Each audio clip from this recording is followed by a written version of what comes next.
अरे आत्महत्या बाई फक्त हे मिळतो। अनेक वर्षांनी मनसे अध्यक्ष राज ठाकरे हे रेल्वेनं प्रवास करणार आहेत।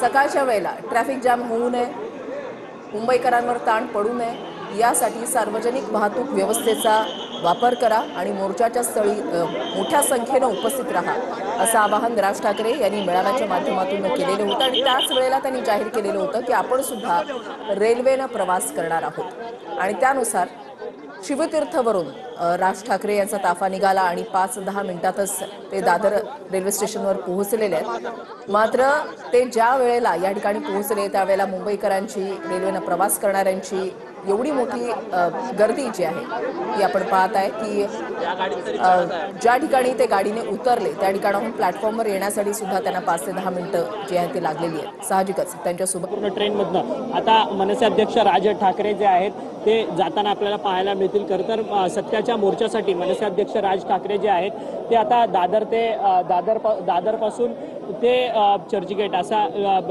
प्रवास जो आहे तो प्रवास करताना आपल्याला पाहायला मिळतील आणि या संपूर्ण मोर्चामध्ये खरं तर शरद पवार असतील, राज ठाकरे असतील, इतर महत्त्वाचे नेते मंडळी जे आहेत ते या ठिकाणी उपस्थित राहणार असल्याचं आपल्याला पाहायला मिळतील।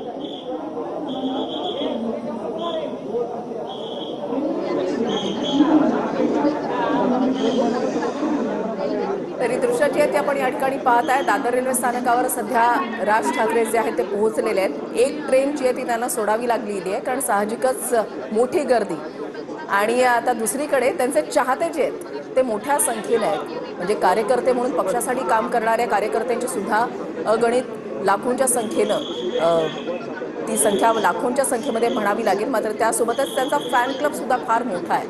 राज ठाकरे यांना मानणारा, त्यांचे विचार मानणारा आणि अशाच एका फॅननं त्यांची सही सुद्धा घेतलेली आहे। त्यांचा ऑटोग्राफ सुद्धा याच रेल्वे स्थानकावर याच प्लॅटफॉर्मवर घेतलेली आहे।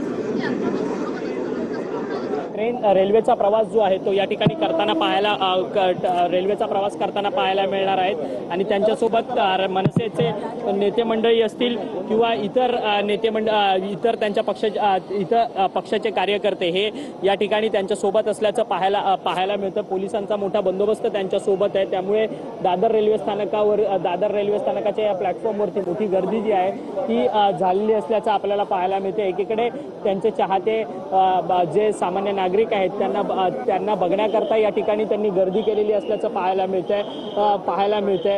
खरं तर मनसे अध्यक्ष राज ठाकरे हे दादर ते चर्चगेट पर्यंत पश्चिम रेल्वेने प्रवास करणार आहेत। रेल्वेमध्ये असलेल्या प्रवाशांशी ते संवाद देखील साधणार आहे। खरं तर सातत्यानं निवडणूक आयोगाच्या संदर्भातले प्रश्न जे आहेत ते मनसे अध्यक्ष राज ठाकरे यांच्याकडनं विचारले जात होते। प्रामुख्याने विधानसभा निवडणुकीनंतर अनेक प्रश्न जे आहेत ते मतदार याद्यांच्या घोळ्यांच्या संदर्भात मनसे अध्यक्ष राज ठाकरे यांनी उपस्थित केलेले असल्याचं पाहायला मिळतं आणि मनसे अध्यक्ष राज ठाकरे असतील किंवा इतर विरोधी पक्षातले नेते मंडळी असतील त्यांनी निवडणूक आयोगाचे अधिकारी असतील, एस चोकलिंगम असतील किंवा दिनेश वाघमारे असतील, राज्य निवडणूक आयुक्त, त्यांच्याशी चर्चा केलेली होती, परंतु समाधानकारक कोणतंही उत्तर जे आहे ते निवडणूक आयोगाच्या अधिकाऱ्यांकडून मिळालेलं नसल्यामुळे खरं तर हा मोर्चा जो आहे तो होताना पाहायला मिळतो। आगामी स्थानिक स्वराज्य संस्थांच्या निवडणुका राज्यामध्ये आहेत। महानगरपालिका असतील, नगरपालिका असतील, नगरपंचायती असतील, जिल्हा परिषदा असतील, या सर्वच निवडणुका ज्या आहेत ते या ठिकाणी होताना पाहायला मिळणार आहेत आणि या सगळ्या निवडणुकांच्या पार्श्वभूमीवरती हा सत्याचा मोर्चा जो आहे तो अत्यंत महत्त्वाचा असणार आहे। कारण की लोकांपर्यंत निवडणूक आयोगाच्या घोळाच्या संदर्भातली माहिती जी आहे ती पोहोचवण्याकरता हा सत्याचा मोर्चा जो आहे तो मनसे आणि मवियाकडनं मनसे आणि मवियाकडनं काढला जाणार आहे आणि त्याकरता ही संपूर्ण तयारी जी आहे ती मोर्चाची आज फॅशन स्ट्रीटला करण्यात आली आहे। फॅशन स्ट्रीट पासून ते पालिका मुख्यालयापर्यंत हा संपूर्ण मोर्चा असणार आहे। पालिका मुख्यालयाच्या पालिका मुख्यालयाच्या समोर असणारे रस्ते जे आहेत ते आज या मोर्चामुळे बंद करण्यात आलेले आहेत, परंतु कोणत्याही चाकरमान्यांना ह्या मोर्चाचा त्रास होऊ नये याची दक्षता काळजी जी आहे ती प्रत्येकाने घ्यावी अशा सूचना ज्या आहेत त्या मवियाच्या आणि मनसेच्या नेत्यांकडनं करण्यात आलेल्या असल्याचं आपल्याला पाहायला मिळतंय।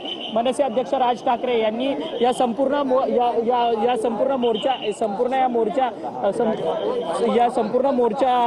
मोर्चाच्या पार्श्वभूमीवरती अनेक सूचना ज्या आहेत ते त्यांनी केलेल्या असल्याचं आपल्याला पाहायला मिळतंय।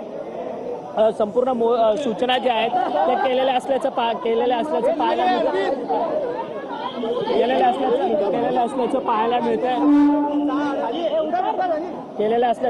मिळतंय। या मोर्चाच्या पार्श्वभूमीवरती केलेलं असल्याचं पाहायला मिळतंय आणि या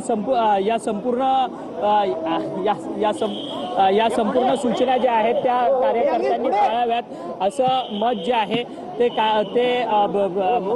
सर्व नेत्यांनी, मवियाच्या नेत्यांनी किंवा मनसेच्या नेत्यांनी सांगितलेलं आहे।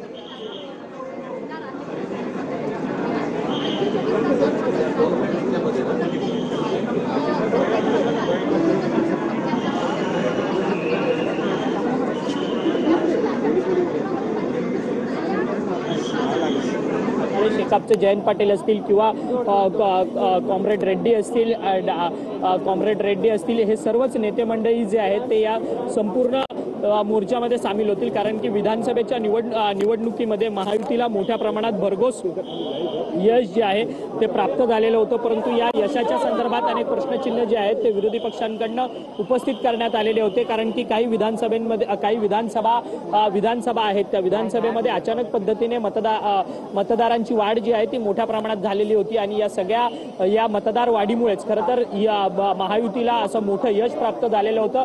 अशा पद्धतीची टीका जी आहे ती विरोधी पक्षांकडनं करण्यात आलेली होती आणि त्यानंतर या सगळ्या गोष्टीची शहानिशा जी आहे ती विरोधी पक्षांकडनं देखील करण्यात आलेली असल्याचं आपल्याला पाहायला मिळालेलं होतं, कारण की मवियाचे जे पराभूत उमेदवार आहेत त्यांच्याकडनं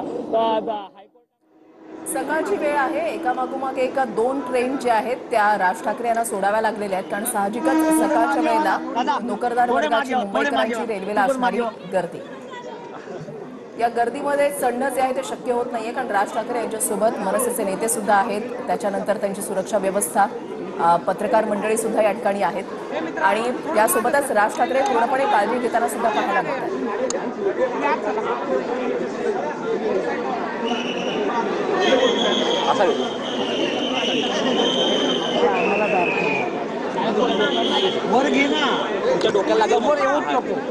आणि त्या सगळ्या संदर्भातले पुरावे जे आहेत ते सातत्याने मनसेकडनं देखील पुरावे जे आहेत ते दाखवले जात होते आणि याच पार्श्वभूमीवर निवडणूक आयोगाच्या अधिकाऱ्यांची बैठक जी आहे ती मनसेच्या नेत्यांनी आणि त्याचसोबत महाविकास आघाडीच्या नेत्यांनी एकत्रित केली होती, परंतु या सगळ्या बैठकांमध्ये कोणतंही उत्तर जे आहे ते समाधानकारक उत्तर जे आहे ते या नेत्यांना मिळालेलं नव्हतं। त्यामुळे या नेत्यांनी आता सत्याचा मोर्चा जो आहे तो आज काढताना पाहायला मिळत आहेत। सत्याचा मोर्चा जो आहे तो CSMT येथील फॅशन स्ट्रीट पासून ते पालिका मुख्यालयापर्यंत हा संपूर्ण मोर्चा जाणार आहे आणि या संपूर्ण मोर्चाची जय्यत तयारी जी आहे ती मनसे असेल किंवा मविया असेल या दोन्ही पक्षांकडनं केली गेलेली असल्याचं आपल्याला या ठिकाणी पाहायला मिळतंय। आता ही ट्रेन आलेली आहे, राज ठाकरे या ट्रेनमध्ये चढतायत की नाही हे पाहणं देखील तितकंच महत्त्वाचं असणार आहे। चर्चगेट फास्टला प्रचंड गर्दी असते, म्हणजे त्या ठिकाणी चढणं उतरणं तर फार मुश्किल असतं, त्याच्यामुळे स्लो ट्रॅकवरची ट्रेन पकडण्याचा कदाचित निर्णय घेतला गेला असावा। मात्र आता 2 ते 3 ट्रेन राज ठाकरे यांनी सोडलेल्या आहेत, कारण सकाळच्या वेळेला असणारी नोकरदार वर्गाची मुंबईकरांची मोठी गर्दी, ती ट्रेन सुद्धा सोडावी लागलेली आहे, कारण साहजिकच फक्त राज ठाकरे यातून प्रवास करत नाहीये तर त्यांच्यासोबत मनसेचे नेते सुद्धा आहेत आणि पत्रकार मंडळी सुद्धा आहेत आणि आपण पाहताय की अक्षरशः म्हणजे टोकाला, प्लॅटफॉर्मच्या टोकापर्यंत पत्रकार मंडळी जे आहेत ते उभे आहेत। राज ठाकरे यांचे प्रत्येक अपडेट्स तुमच्यापर्यंत पोहोचवण्याचा हा प्रयत्न आहे आणि राज ठाकरे सुद्धा यावेळेला काळजी घेताना पाहायला मिळतात, सर्वांची काळजी घेताना पाहायला मिळतात।